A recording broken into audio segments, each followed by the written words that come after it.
আমি গণতন্ত্রের কথা বলি, মানুষের অধিকারের কথা বলি।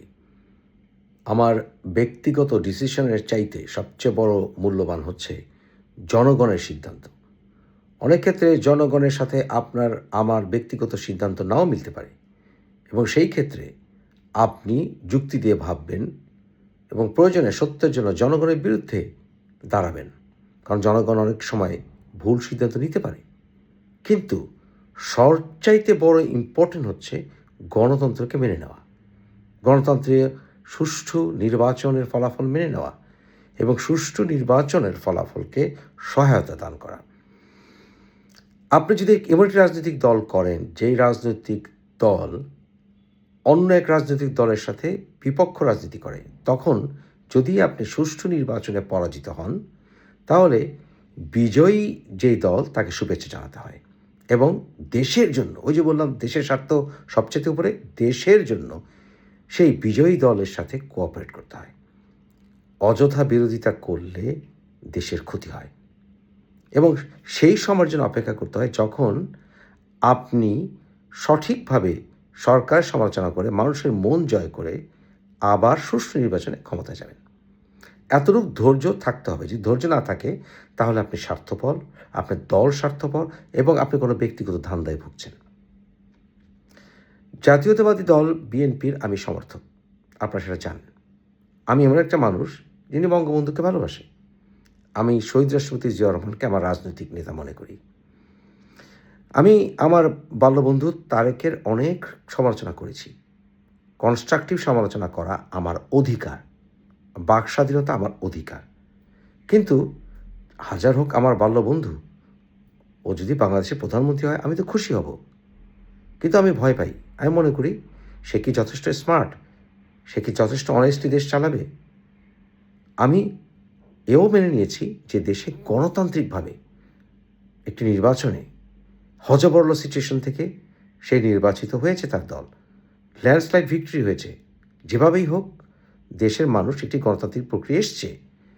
এখন তারেকের ভেতরে কতগুলো বিষয় দেখেছি, যেমন জামাতের নেতার বাসায় গিয়ে তার সাথে সৌহার্দ্য বিনিময় করা, নারীদের বাসায় গিয়ে নারীদের সাথে সৌহার্দ্য বিনিময় করা, এগুলো পশ্চিমা দেশগুলো থেকে সে শিখে এসছে, যেগুলো অত্যন্ত ভালো পদক্ষেপ। Let's cooperate. তারেককে বাংলাদেশে আমরা সুযোগ দিই। দেখি না আমাদের সমস্ত ভয়, সমস্ত ভুল ধারণা সে ভুল প্রমাণ করতে পারলে আমার বাল্যবন্ধু বাংলাদেশের প্রধানমন্ত্রী, আমি গর্বিত হব যে তার বিরুদ্ধে যে সকল অ্যালিগেশন সব ধীরে ধীরে ভুল প্রমাণিত হয়েছে। মানুষ ভুল করে, ভুল থেকে শিক্ষা নেয়। কিছু এই ক্যাম্পেইনের সময় কিছু ভুল কথা বা ভুল ইনফরমেশন সে দিয়েছে, যেমন সোয়াবিন তেলের কথা আমরা সবাই হেসেছি। এরপর ধরুন এপিজেডের কথা আমরা সেটাকে নিয়ে হেসেছি। কিন্তু এই ছোটোখাটো কথা, এই ছোটোখাটো হাসির তামাশা সকল দেশের গণতান্ত্রিক প্রক্রিয়াতে হয়, নির্বাচনকালে হয়। কিন্তু এখন গণতান্ত্রিক ফলাফল এসছে। নির্বাচন নিয়ে অযথা আর টালবাহানা না করে এই নির্বাচনটিকে মেনে নিয়ে তারেক রহমানের সাথে চলুন আমরা সবাই কোঅপারেট করি। We must all cooperate. দেখি না আমার বন্ধু নেতা বাংলাদেশের প্রধানমন্ত্রী সে দারুণ রেজাল্ট আনতেও পারে। তারপর আমরা প্রচেষ্টা করে যাব বাংলাদেশে কিভাবে সুষ্ঠু গণতন্ত্র আসে দলের ভেতরে, দেশের জাতীয় পর্যায়ে, এবং আমরা সবাই একসাথে কাজ করব। আমাদের দল মত, ব্যক্তিগত চিন্তা ভাবনার পার্থক্য সম্মান করে দেশটাকে শান্তি ফিরিয়ে আনা প্রয়োজন। So let's cooperate with Tariq Rahman. Let's do it. Let's expect great results. তারপর আমরা কনস্ট্রাকটিভ সমালোচনা অবশ্যই চালিয়ে যাব, মাস্ট।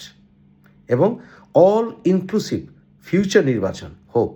সকল পার্টি যারা অন্যায় করবে তাদের সুষ্ঠু বিচার হবে, এটাও আশা করবো, সে যেই দলেরই হোক।